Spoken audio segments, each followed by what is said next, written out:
নয়। মসজিদের ভিতরে চলে যান, উজু করে মসজিদে ঢুকে 2 রাকাত কাজায়ে হাজাতের নামাজ পড়েন। রাসূলুল্লাহর উপরে যখনই বিপদ হতো তিনি নামাজে দাঁড়ায় যেতেন। সুবহানাল্লাহ বলো। আপনি কেন যাবেন একটা কবরের কাছে? আপনার সাহায্য কামনার জন্য কোনো পীর নয়, আপনার সাহায্যের জন্য কোনো কবর নয়, সাহায্য পাওয়ার জন্য কে? আল্লাহ চান আপনার ঈমানটা খালেস হোক।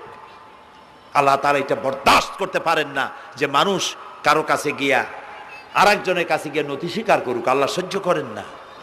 ইন্না শিরকা লাযুলমুন আযীম, শিরক হচ্ছে মস্ত বড় জুলম, অত্যাচার। আল্লাহ সব থেকে অপছন্দ করেন কোন গুনাহ বলেন? শিরক। আল্লাহ সহ্যই করেন না। কেন করেন না? একটা যুক্তিতে আসে। যারা বিবাহ